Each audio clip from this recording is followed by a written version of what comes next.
भगवान को लगने वाले 56 भोग से जुड़ी भ्रांतियों को दूर करने और 56 भोग का सही अर्थ बताने के उद्देश्य से श्री दत्त माउली सद्गुरु अन्ना महाराज संस्थान की ओर से अनूठी पहल की गई है, जहां संस्था की ओर से 56 गरीब परिवारों तक महीने भर का राशन पहुंचाया गया है। देखिए यह खास रिपोर्ट।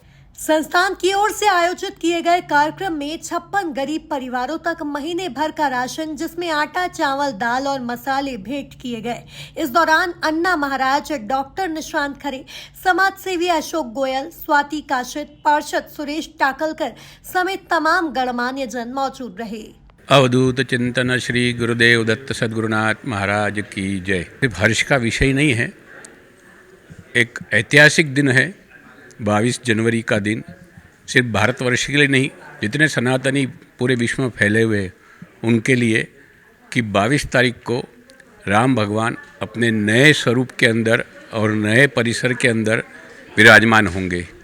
इतने सालों का संघर्ष, 500 साढ़े 5 सालों का संघर्ष, कितनी आहुतियाँ हुई होगी उस दरमियान, उस आहुतियों को लेकर आज अपन विचार करें तो ये ऐतिहासिक दिन ही होगा 22 जनवरी का दिन। और अपने नए स्वरूप में जब विराजेंगे तो पूरे भारत में दिवाली मनना चाहिए। और दिवाली अपन जो मनाते हैं, एक नई दिवाली के रूप में अपन अब इसको देखेंगे। पर इसके साथ में मैं एक सुझाव भी देना चाहूँगा कि 6 दिसंबर को, 6 दिसंबर ही थी ना, है ना, उस दिन जो भी वहाँ पर स्वयंसेवक थे और जिन्होंने उस दिन आहुति दिए, उनकी एक नाम पट्टी का उस मंदिर के बाहर जहाँ से अपन इंटर होंगे, उनके एक नाम पट्टी का भी लगाया जाए, जिसके उनके परिवारों को भी वही सम्मान मिले, क्योंकि उनकी भी आहुति वहाँ पर हुई है। यह मेरा एक सुझाव है शासन को। हो सकता है ये बात ऊपर तक जाए और इसका वो सुझाव अमल में आए। ये उसका ही प्रतीक है। शायद बहुत समय में ये भ्रांतियाँ बन गई कि 56 भोग मतलब 56 तरीके के पकवान ईश्वर को चढ़ाना, थालियों में रखना, यही है।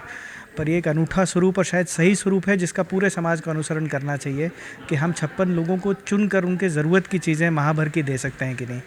पूरी संस्था अन्ना महाराज के मार्गदर्शन में, उनके निर्देशों के अनुसार जो काम कर रही है, उसके लिए बहुत बहुत साधुवाद। मुझे लगता है निश्चित रूप से ये एक पहल है जिसका सारे धार्मिक, शैक्षणिक, सब प्रकार के संस्थाओं ने अनुसरण करना चाहिए। और सोचिए कितना सुंदर स्वरूप होगा अगर शहर भर में 100 भी ऐसी संस्थाएं हों जो इस तरीके का काम करने लगे, तो शायद कितना भला हम शहर का। समाज सेवी अशोक गोयल ने संस्था के कार्यों की सराहना करते हुए ऐसे कामों को जरूरी बताया है।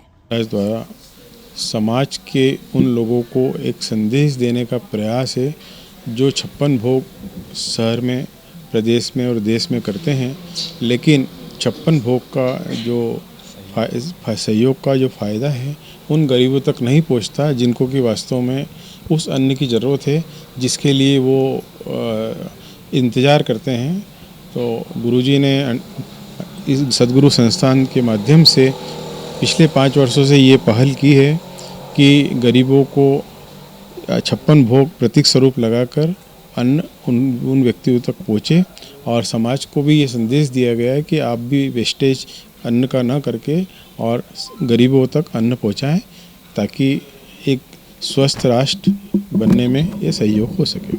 Thank you. कुल मिलाकर देखा जाए तो भगवान को लगने वाले 56 भोग से जुड़ी भ्रांतियों को दूर करने और 56 भोग का सही अर्थ बताने के उद्देश्य से श्री दत्त माउली सद्गुरु अन्ना महाराज संस्थान की ओर से अनूठी पहल की गई है, जहां संस्था की ओर से 56 गरीब परिवारों तक महीने भर का राशन पहुंचाया गया है। Bureau report, MP news, Indore.